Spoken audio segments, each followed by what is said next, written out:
Let's always drink the good stuff. It's about food, art, travel, music, culture, lifestyle. It's interesting conversations with interesting people. And yes, sometimes it's even about drinking the good stuff.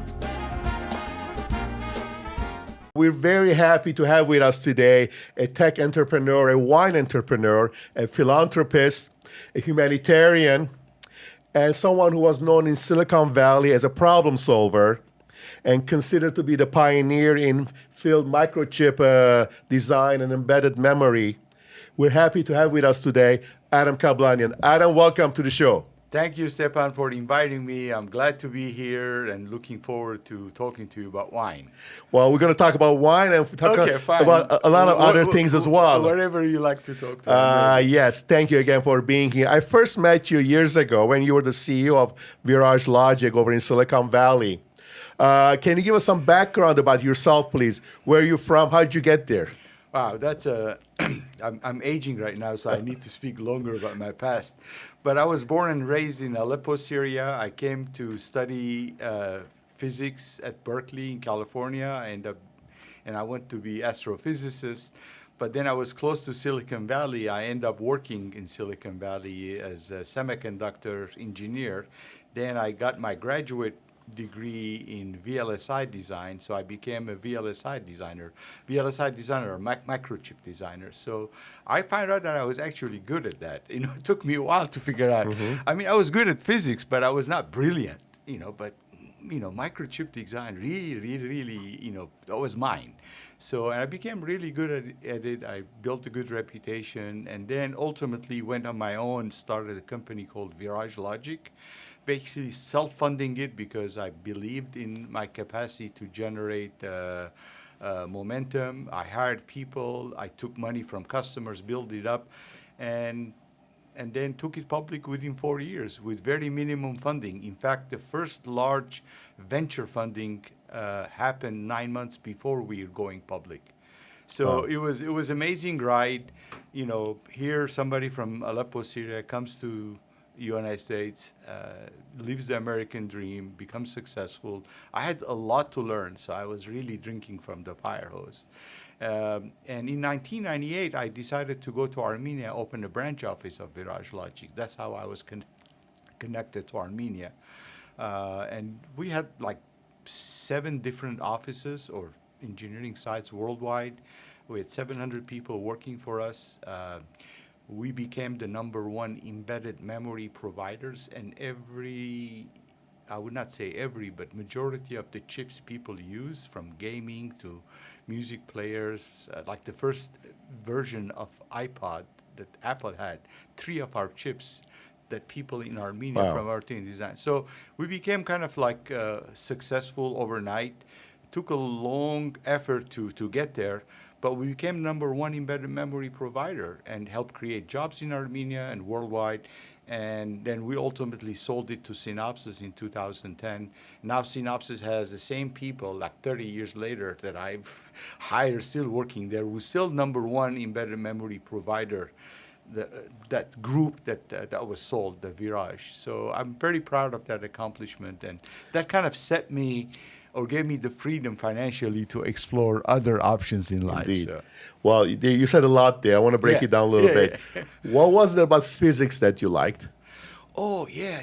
Physics was something that, I remember I was in 8th grade in Aleppo, and I've never read a book in my life. And I basically got hooked on 2 books from a Soviet scientist, was translated from Russian to Arabic. It's called Physics for Entertainment. Okay. So that got me hooked on physics. And then I was kind of like one of the last students in the class. And then quickly I advanced over the next few years to become like the #1, 2 students by the time I graduated from high school. So it's amazing how little things in life can really change your trajectory. Right. I was interested in understanding how things work. Not so much why we are here, but how things are put together. So that was intriguing. I learned about the sun, how the sun, generates energy, about fusion. All these kind of open up for a kid in Aleppo a whole new universe that nobody or very few people in Aleppo knew about. So that kind of set my path to come to U.S. And I was lucky to be able to get to Berkeley. It was top 2 school in the United States, and so that was transformative for me. And I'm, by the way, I read about physics. I'm part of the astrophysics roundtable at Berkeley. Wonderful. I go and meet with the astrophysicists. So I'm still a kind of side passion project that I pursue intellectually. Well, obviously, and I mean, you got you going in that sciences. But once after Berkeley, you eventually set up this company. What does it take to set up, to organize, to start a successful business, successful company? In general. In general, I think the key that many startups face in their early life is the ability to focus. If they don't lose focus, then there will be disarray. There's always something. You're always under stress to make ends meet. You're getting conflicting data, so you have to really have a vision to what you want to do, study the market, and stay at that vision, stay true to that, knowing that you can deliver. So I think the biggest advice I give to any entrepreneur to stay focused, laser focused on one thing and do it really, really well. If that's not really something the market needs, then pivot to something that the market needs, that you can deliver, and you can differentiate yourselves from others. I'm going to come to that point. However, besides focusing, which is essential, what about the people you're working with? How do you bring together a team? This is not a solo effort. Correct. You have to have a team with you. You have to have the financing. You said that you self-financed most of your venture at the beginning. How does that work, setting up the organization? Yeah, people is everything. So when we hired at Virage, 700 people that we hired over time, we had a philosophy, my partner and I, Alex Schubat, so we got along, so there was just, we're on the same page. Even though we don't speak to each other every day or every week, we're on the same page. So we had a philosophical alignment to what we hire good people. Good people is not just nice people, they have to be nice. Right. So we hire people, they're self-started. So at the end of every interview, we say, okay, what category? We have A, B, and C. A category are people that you don't provide any input and they generate output. And so they self-learn, they're motivated, they understand what they need to be solved. Those are the people we want to hire. Then there's a category B where you give them specific input and they give you specific output. And you need these people, but they are not going to change the course of the company. They're not going to come up with new products. They're excellent people or professionals can execute on the vision and the innovation. And the third, C, are people you provide lots of input, then there's nothing comes out. So we don't hire people. We can say, is it A, B, or C? Right away. We're not even having, so it's A or B, then we can discuss, is it A or B? So we hired primarily A people early on. And they innovated. Many of them are not even experts in the area that we're, but we knew they were good people. They're smart, they have inquisitive mind, and they're willing to learn fast and contribute. And those are the people that we build the company on their shoulders over as we grew and grew. And this kind of the culture that we created.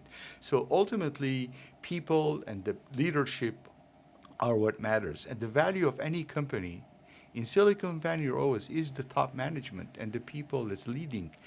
If they're very good, they will figure out how to make money from the technology that the technical people are developing. If the technology is not very good, they quickly figure out the technology is not good, and they drop it and adapt to a new way of doing business or new technology. So that's why I always put value on the people in the organization is the most important asset. I know there's many business books talk about that, but this is really, and luckily for us, our business was intellectual property. So what our business was to license and sell products that our engineers created. So there is no manufacturing, there is Okay. no time. So they come up with a new nifty way of doing some specific tasks. We package the product, give it to large semiconductor companies, and those are all innovative. So we focus on innovation, we focus on differentiation, and we're able to sell products that other people gave away for free. You know, we're actually charged millions of dollars for these products because of And- the differentiation. And once you have the organization and the people, how do you scale that afterwards?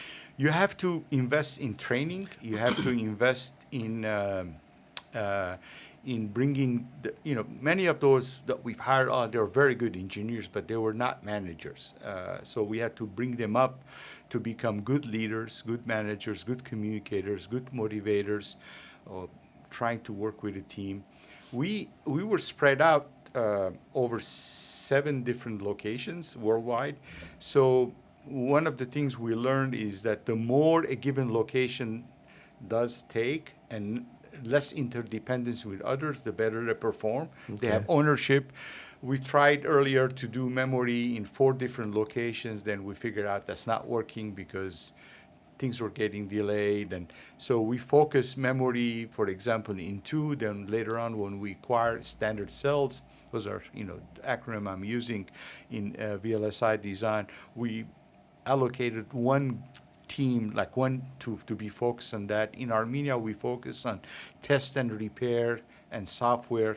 So over time, we figured out that, we need to make the operation self-sufficient as much as possible with less interaction. That was the ticket for us for success. Our basically philosophy, we will hire the best people around the world, wherever they are, and try to figure out a way to be part of Virage Logic. That's how we get to 7 sites. Right. I mean, there was a group of people in Seattle, so we hired like 4 of them, and then that group to 15 people. The same with the ex-Mentor Graphic people in New Jersey. So they're a group of 5 people, the leadership, they want to leave their company, and we hired them. We then grew the site to 40 people over time. That's kind of how we grew. We had large operations in India, Right. along with Armenia, and Earlier you said that if you were producing something, and if the market wasn't interested or wasn't looking for it, we pivoted to whatever. When you were in Silicon Valley, did you have a chance to meet fellow Armenian Steve Jobs? I sold Steve Jobs the 3 products made in Armenia.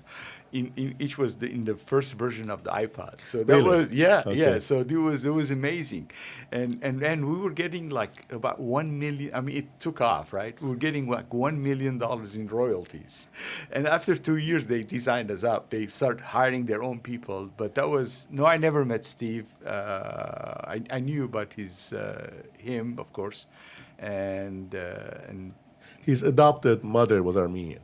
correct, and the parents, both our father and mother. I thought only the mother. Anyway, Maybe, yeah. Right. But then his father's biologically from Hamas or Hams in Syria. Syrian, Yeah. correct. So he has the combination of being Syrian, and Correct. Armenian, Syrian plus. So it's kind of like. But the reason I brought him up Yeah. is because he has this very famous quote, which I'm going to read. He says that some people say, give the customers what they want, but that's not my approach. Our job is to figure out what they're going to want before they do. I think Henry Ford once said, if I'd asked customers what they wanted, they would have told me a faster horse. People don't know what they want until you show them what they want. That's why I never rely on market research. Our task is to read things that are not yet on the page. Yeah. That was his philosophy when he was coming up with his consumer products. No, he's exceptional innovator. When he say he doesn't do market research, it's not true. He really understands what the consumer wants. Before they want it. Before they want it. So he can see things that other people don't, and he intercepts them. In our case, what my vision with Virage Logic was, I also saw certain things happening in the industry where there were lots of standalone chips being integrated on board. The future was to integrate more and more these components on a single chip. You could call it system on chip. So I recognized that trend 10 years earlier, and I said, okay, what do we need to do? And since I was specialized in memory design, what does the memory design needs to do to be able to accomplish that? Okay. So we set out a vision to incorporate not just design, but test, diagnosis, and repair as part of that, because that's how standard memory products were made. So I looked at all the components you need to be successful. And many of our competitors, actually, we had 3 publicly traded companies that we were competing with self-funding. So we got 2 of them out of business. So basically, one went bankrupt. The other one sold the division to us, and we can't beat them, join them. Yeah. So exactly. So, but because we had a vision, based understanding where the trends are, and we intercepted at the right time. We, of course, understood what we're capable of delivering.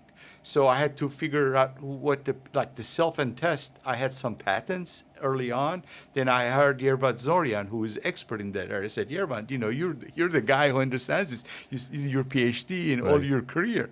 So why don't you take this idea, baby, and develop it further? And that's how I was able to recruit Yerevan to come, because he saw the vision that I had, and he agreed with it. And then, so again, you had to anticipate. And because that's where the strategy comes, that's where your insight comes in. And the only reason I developed that insight, not because I did not do market study, again, to your quote, that if I did market study, people will not do memory as standalone the way we did it. In fact, I remember early on when I went trying to raise money, I talked to 50 different VCs. None of them gave us money because they thought we were wasting our time and there was no market for it. They didn't see the vision. They didn't see the vision, or I could not articulate the vision, or I did not have the pedigree, because I was just an engineer starting a company and nobody knew. Never had any success. So it's kind of risky to put money with somebody who spoke broken English and hasn't been part of any successful team before. Well, to your credit, they were wrong. Yeah, well, And during that process, it was the first time you said you went to Armenia to take your company to have an office in Armenia. Correct. And that was for your first exposure in working with Armenia and with Armenians, correct? Correct.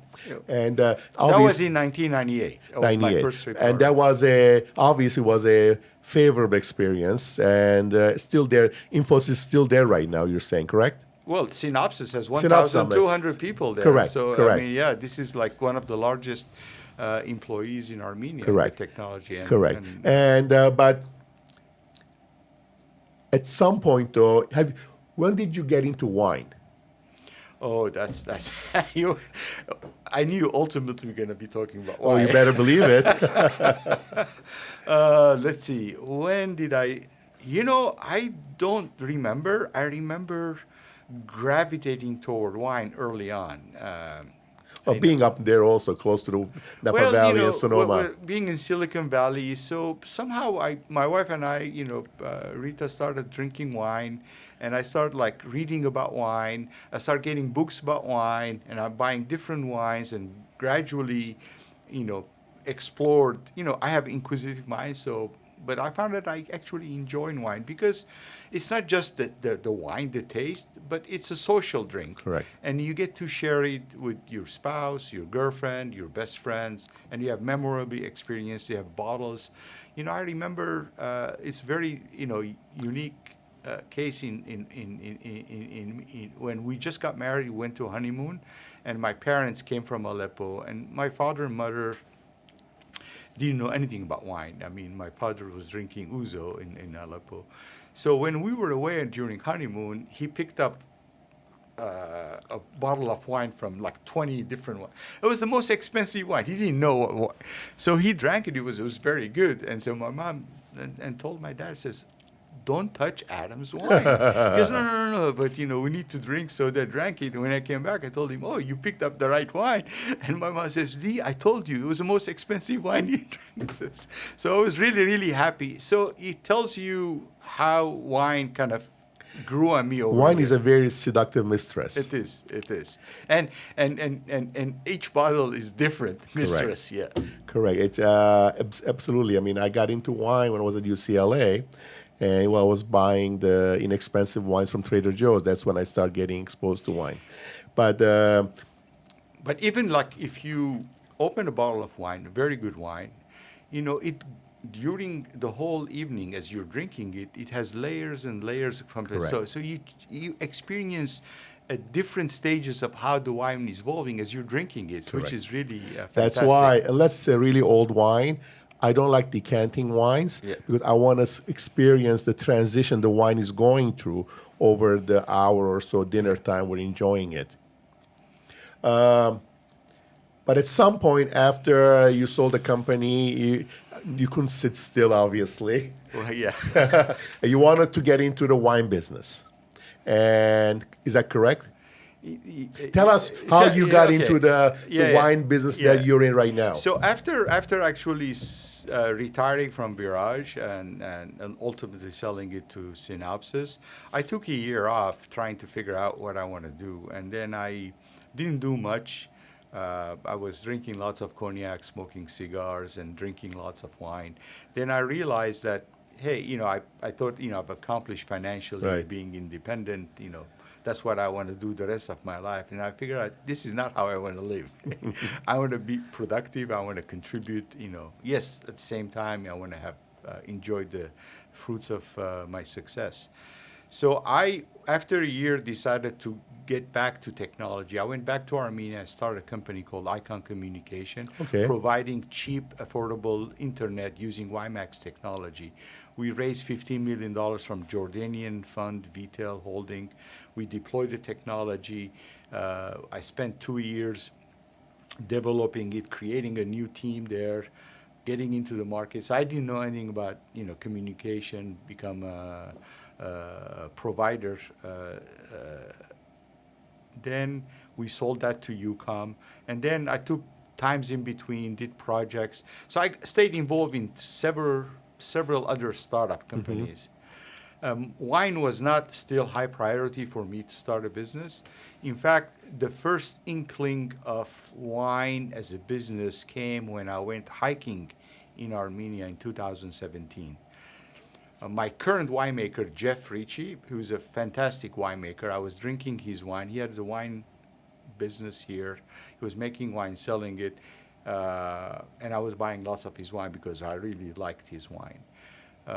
And we were hiking together with other friends, and he stayed behind for 2 more days, and we explored the wine scene in Armenia.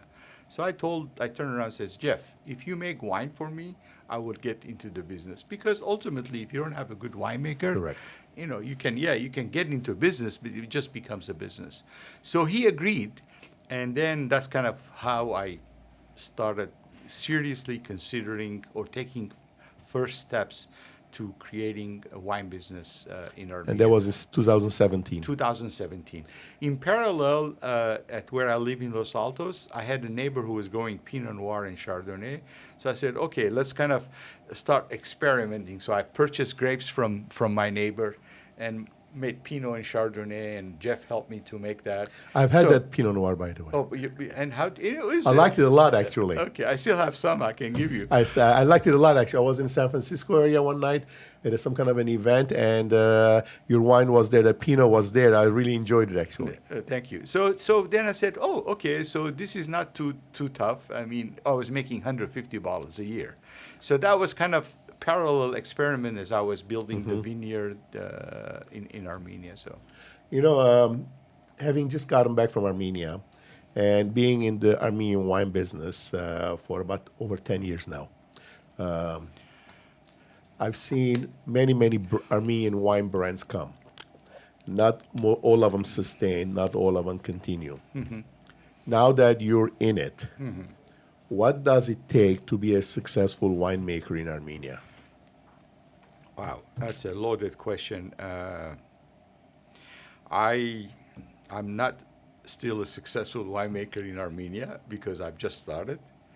Winemaking is a generational business. So you have to really have a vision, and you have to have a stamina, and you have to be persistent following that. I look at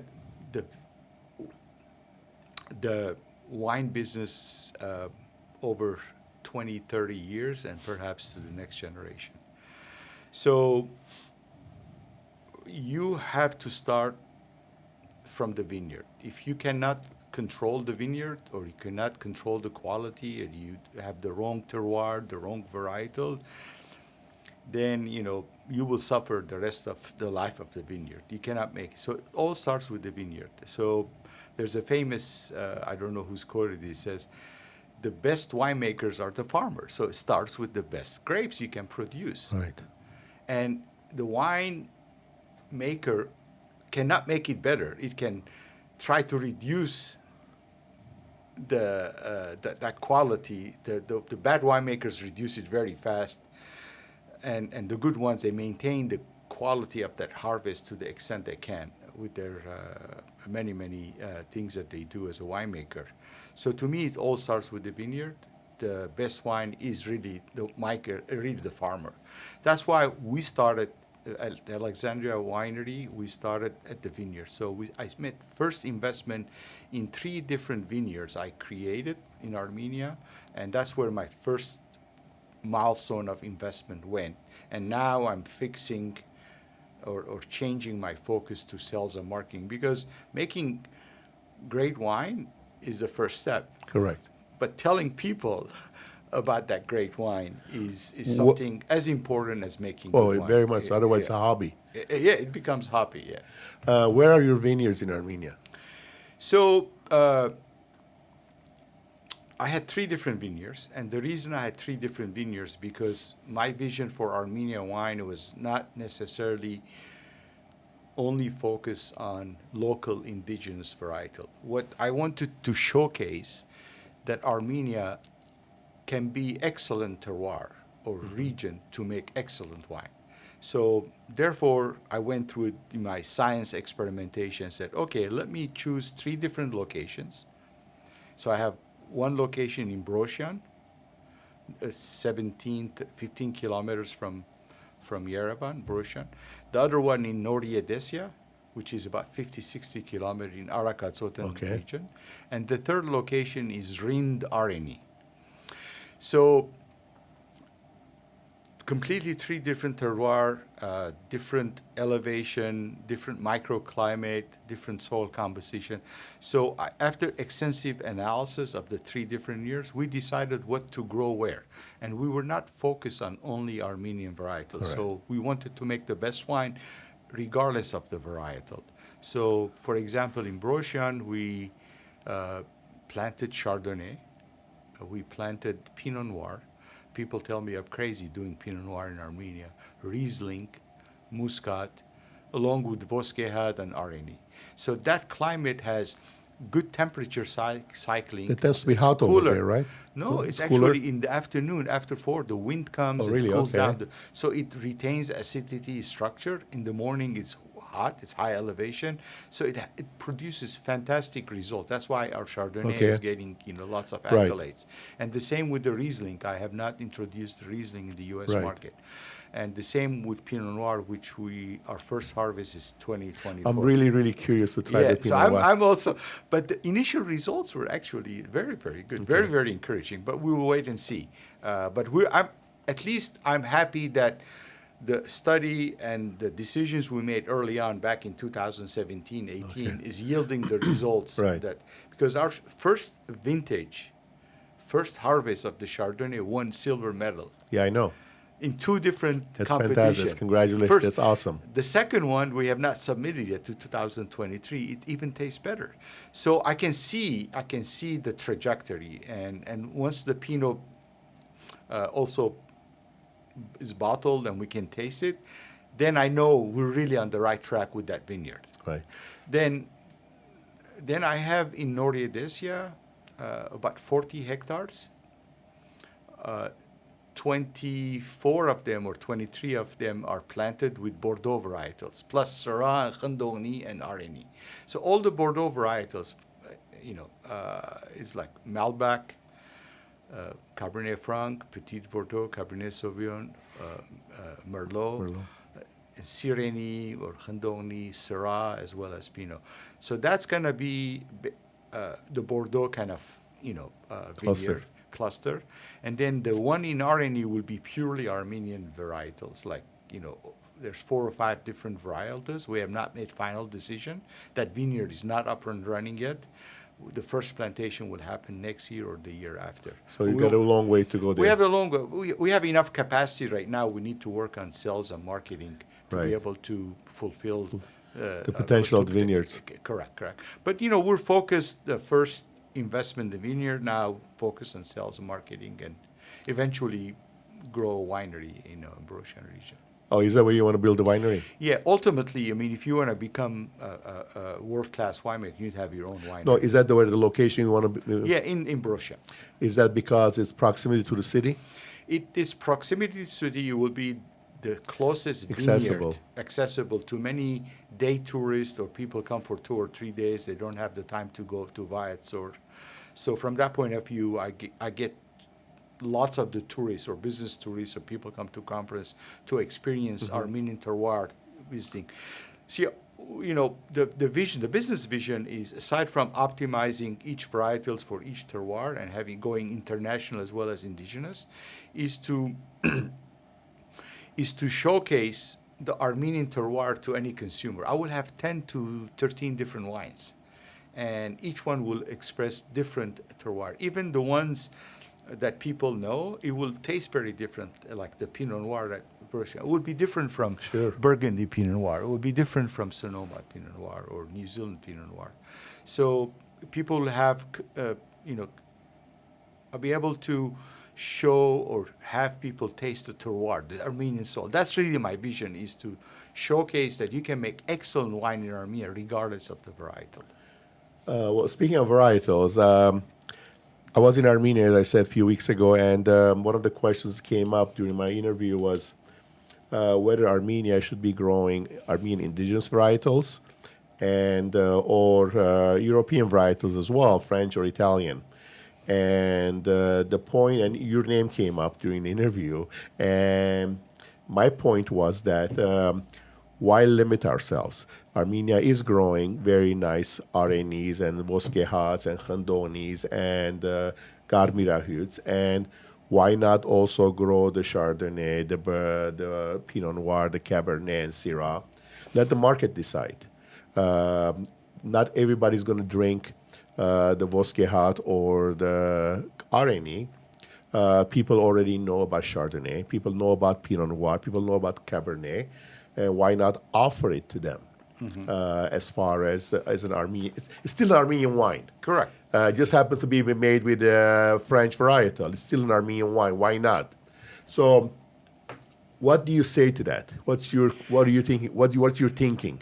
You already alluded to some of that, but what's your thinking? Yeah, my thinking, as I said earlier, is I'm not married to indigenous variety. I'm trying to make the best wine. And once we make the best wine, regardless of the varietal, then the whole world recognizes Armenia as a wine-growing region. It definitely help with tourism. It will help with new winemakers coming to Armenia and that industry to Right. grow. I get criticized that my wine is not Armenian, and there was one guy, not mentioning name, he says, well, you don't believe in Armenian wine, and that's why you're growing international varietals. And I told him, I said, how is that? I said, I've purchased 80 hectares of land, and I've planted 32 of them, and my project is a $10 million project in Armenia to create this. And is that enough commitment? So he had no answer. I said, well, you should really focus on Armenian dish. Nothing wrong with Armenian. I mean, I love Armenia. I love Voskehat. In fact, we use Voskehat with our Chardonnay. Correct. Called the white cuvée. It's fantastic. So my thinking is that having international varietal, it gives Armenian winemakers option to create a new style of wine that does not exist in the world.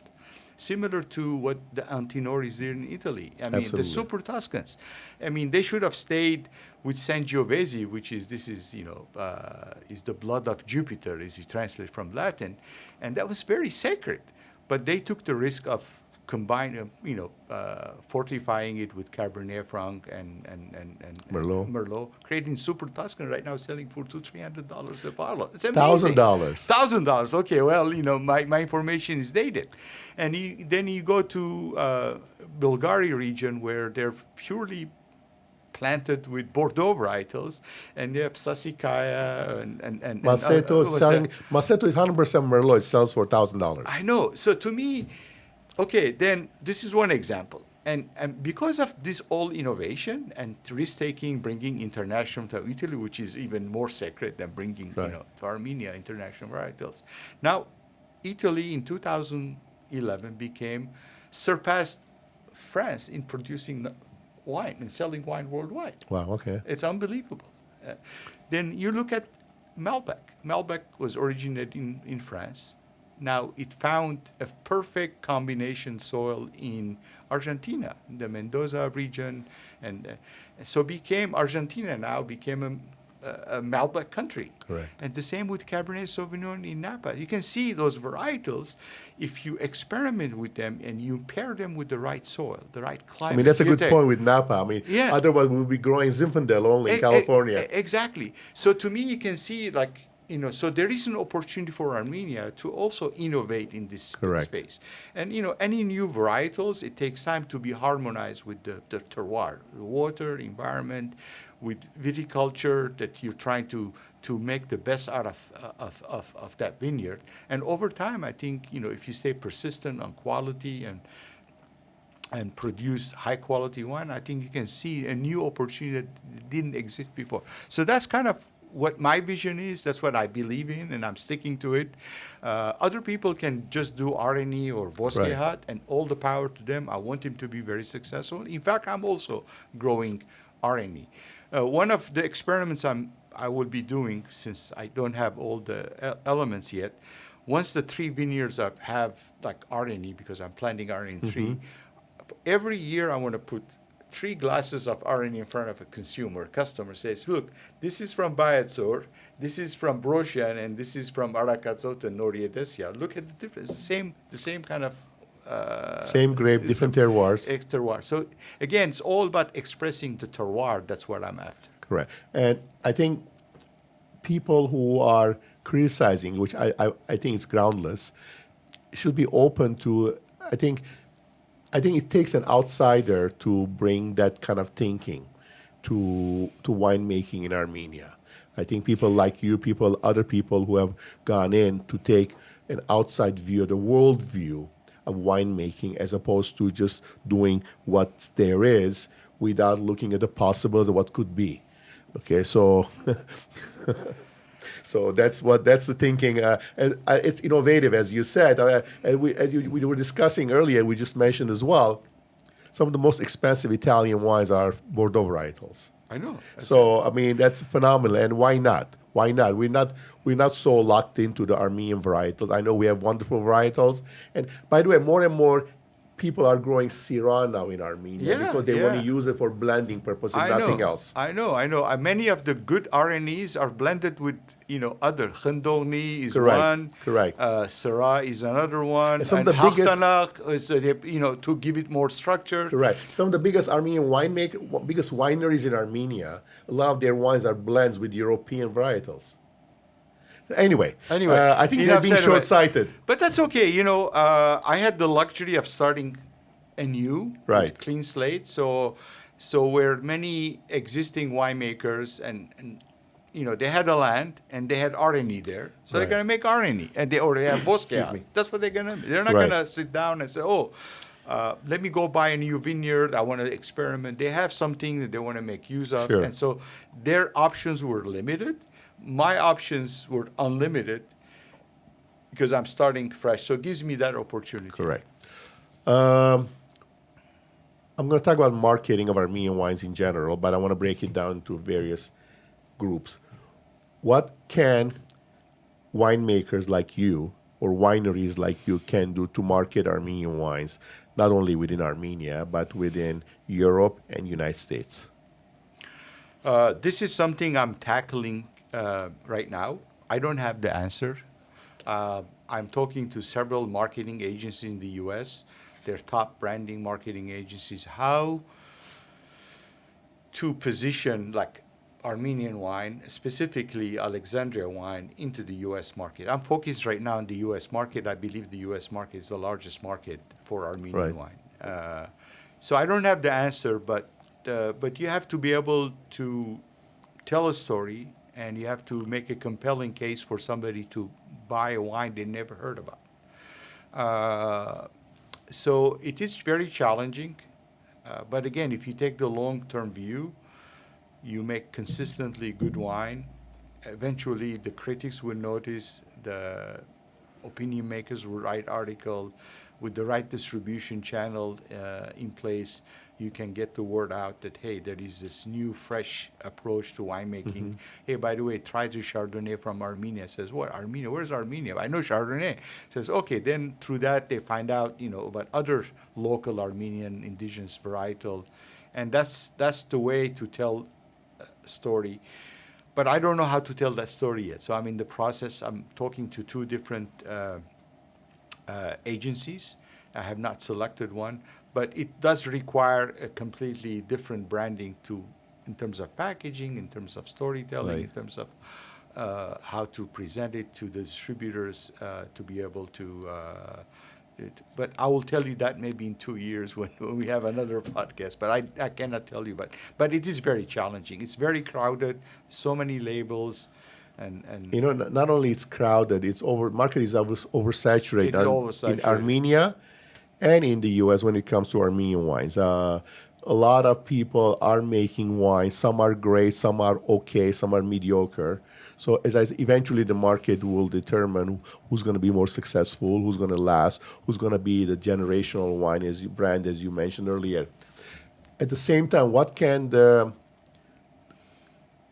Armenian government do better, more, to help with the marketing of Armenian wines in Europe, in the United States? Yeah. Armenian government is doing some stuff, but is really not seriously putting lots of money in the budget to promote Armenian wines. I mean, if you compare what Armenia spends on marketing the Armenian wine in the region, is 1/10 of what Georgia spends. Absolutely, less than that. Probably much less than that. I mean, I would not mention any numbers. It's really laughable. So on top of like going through creating these vineyards, creating the business, now, the winemakers like me and others, they're undertaking the expense of promoting Armenia as a wine region to the rest of the world. Where I think if the government is serious by putting real money and promoting, then it will go much faster. It will be, but that's not being done right now, unfortunately. There are many things Armenian government can do. They're doing some, but they're not really putting money behind the project in a big way. What I see a lot of happening, particularly in Europe, is they send a group of winemakers through Vine and Wine Foundation to various wine expos or wine shows, wine exhibitions. But I don't see that happening in the U.S. I think in the U.S. they're relying on the wine importers and the wineries themselves to make the marketing effort. And that may or may not be enough right now to bring the awareness of the quality Armenian wines to the American wine consumer. I mean, it takes a lot of money, and a long view, as you said, to introduce a wine region to the consumer where it's easy to sell the first bottle.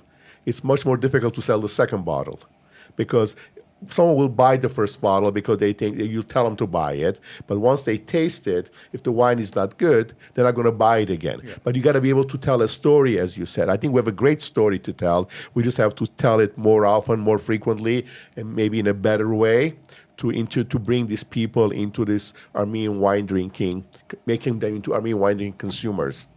And speaking of Georgia, I was just there, and Georgian government is spending millions of dollars promoting Georgian wines, Georgian wine wineries throughout the world, Asia, from Japan to China to Korea to Europe, all over Europe, the United States. I get daily 2-3 Google alerts about some Georgian wine event or Georgian wine meeting that's happening in the world. Yeah. It's just amazing how much effort and money they're putting into it. Yep, and that's where really what it takes to brand a region. Of course, having successful winemakers and winery projects will help, and it will take some time. And I think the quality of Armenian wine really started improving over the last 12 years. Before Correct. that, it was just, not drinkable.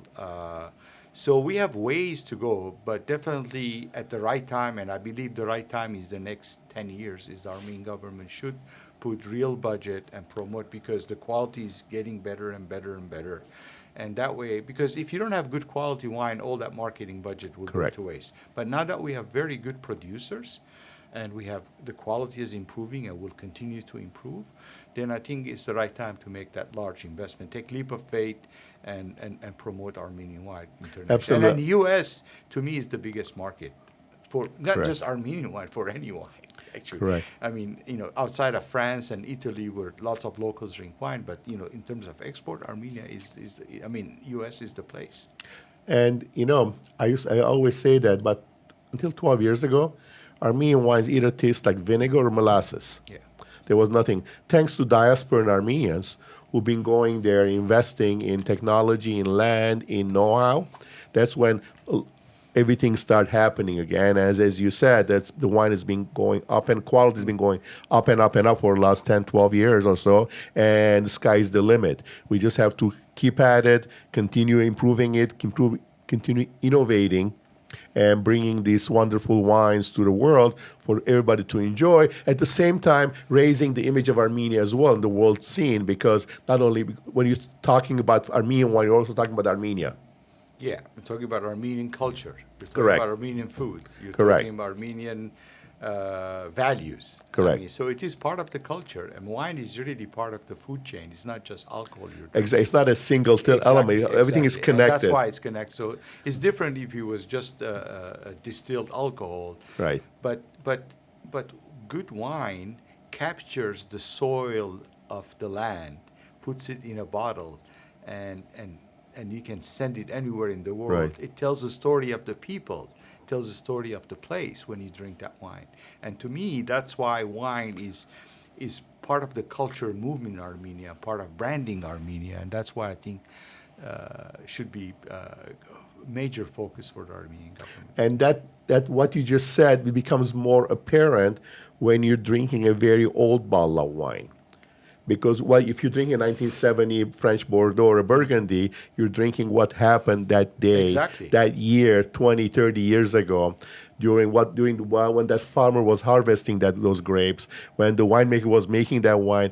A lot of history in wine. That's what I find it fascinating. Yeah. Besides your wines and Armenian wines, what wine regions do you like, do you enjoy, do you appreciate? Well, I started drinking wine. I remember the red wine was Merlot was my go-to wine long time ago. But I quickly graduated from that, and for a while it was the big reds.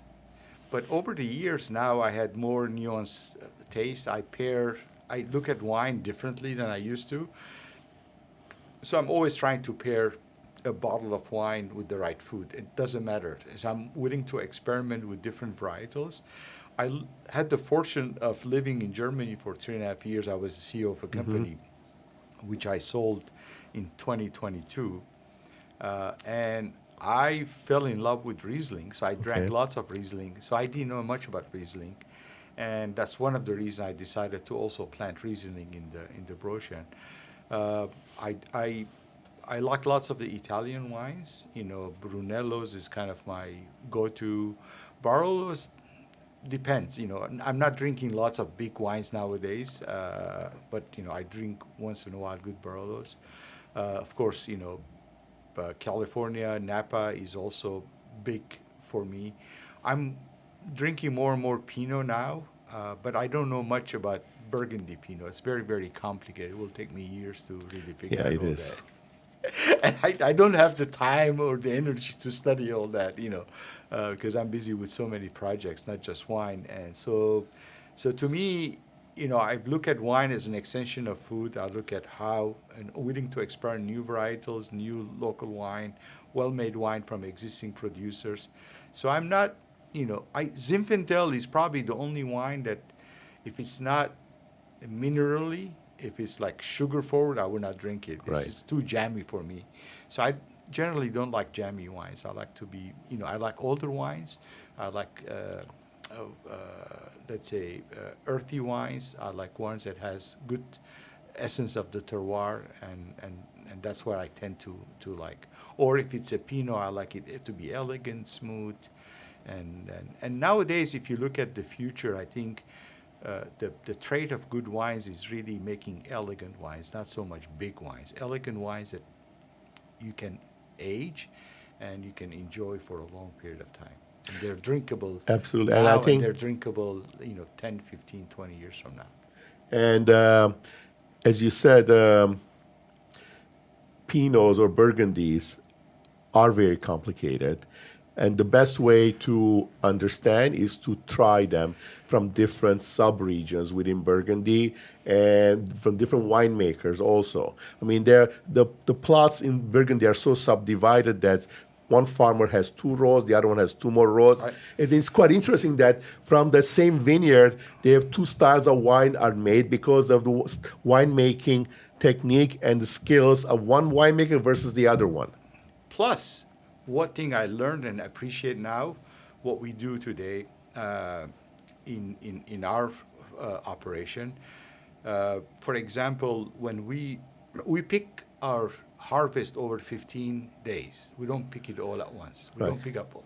So one of the disciplines that Jeff introduced to our Armenia team, by the way, I have excellent team in Armenia, excellent winemakers that helping Jeff, excellent management, and we're also building the sales channel there. So I'm happy that I can rely on excellent Good. team in running the operations. Making good wine requires you to know your vineyard, to know which row has the best berries. You start from the top of the vineyard. First you pick those, and then some of the best winemakers you will pick up. You go through the whole plot and pick up every day different berries as they ripe. They don't pick them all at the same Right. time. So paying detailed attention to the vineyard is key to making excellent wine. And what we've done with the Pinot, just to give you an example, we've had 4 from the same vineyard. We had 3 different lots, and we picked up each lot differently, and some of the lots we divided into upper, lower separately. We ferment them separately. Okay. We did everything, and they taste very different. Sure. So again, it's not just because there's 2 different same winemaker, but it tastes very different. So what we end up doing then, we look at all the combination, and then we'll blend them to 1 Pinot, perhaps 2, to make the final wine. So really- understanding all this is really measuring everything, following through, is a key to making excellent wine. And I'm really, really curious about the Pinot. Are these different clones that you planted? There are 4 different clones we planted. In fact, one of the clones, we don't know what it is. And it was ripening, late. So we basically taped each, we went to the vineyard and each vine, we taped them, okay, for next year what we want to do. And what we're going to do after this year, we figure out what to recraft those, Okay. or keep them and understand, because it's a first harvest, so there's unequal growth, even if it's everything the same clone, just because different. And you took this from Burgundy, or the cuttings from Burgundy, or from? We bought from Burgundy and Germany, but it is really a Pinot for all. So cold weather Pinot. That's interesting, huh? Yeah, yeah. I mean, German Pinots are. Well, I mean, it's not from the vineyard that we picked. We took it from nursery, and they Okay. just prepared the vine. So it's Okay, no but they were different from Germany. from Germany. Yeah. And Just because and I you're was seeing living- and you're seeing a difference in growth patterns of these clones. Yeah. There's like 3 different. 2 of them are growing similar. One is very, very different. Interesting. And then also because of the different locations. So we have I remember we had 17 different tanks for our first harvest, Wow. and the whole harvest was 5 tons. Wow, it's okay. so again, just understanding your vineyard is key, and that's Correct. one of the the things that I also learned from Piero Antinori, like you have to measure everything, you have to know your vineyard. Each row is different, and you have to understand it to really make excellent wine. And there's different techniques you use, like white wines, you want to pick them early in the morning in the cold weather, and which is a challenging in Armenia. I mean, I cannot get people to come to pick up the harvest at 6 or 7, let alone ask them to come at 4 o'clock or Right. 3 o'clock in the morning because it's cooler. So there are some cultural work style differences we have to work through. But that's really what it takes to make good wine. Yeah, you're absolutely attention to detail. Everything is in detail. Where do you see Armenian wines in 10, 20 years? I'm really encouraged that to see the rapid quality improvement over the last 12 years. If we continue in this path, I think, we will, with international varietals, I believe in 20 years, Armenia will be recognized in one of the best wine growing regions in the world. I cannot tell you we're going to be fantastically better than others, but it will be topic of conversation among wine growers, winemakers, that, hey, Armenia is like New Zealand. It's great for this type of varietals. In general, it's because we have everything. We have lots of water. We have 300 days of sunshine. Right. We are on the 45-degree golden parallel in terms of latitude. We have volcanic soil, rich in minerals. So we have everything to make the best wine. We just need technology, attention to detail and capital, and the right promotion. Right. Which, I mean, you and people like you are putting into it. So that's, and as a wine consumer, I'm looking forward to this process, and as a wine retailer, I'm looking into this I'm loving this process as well. But I just want to give you kudos for believing in me, even though I never made wine, and you were the first to answer my call to distribute my wine in the U.S. And I will never forget that moment where you agreed, and I'm really happy about our partnership. And it's all about people's business. So, Yes. and then over time, hopefully we'll do well together. Well, thank you. You're very kind. And as I've heard a lot of people say, we invest in people. And knowing you and knowing your reputation, that was an easy decision to make. Thank you. And I appreciate you being here today. Thank you very much, Adam. We'll talk again. And me and multitude of others are enjoying your wines. So keep doing what you're doing. Thank you very much. And I appreciate you being here today. Thank you for taking the time speaking with me. I appreciate it very much. Happy to do it. Alexandrea wines are great. They're going to get better, and it's a matter of time. Again, thank you again. And remember, always drink the good stuff. Cheers, everybody.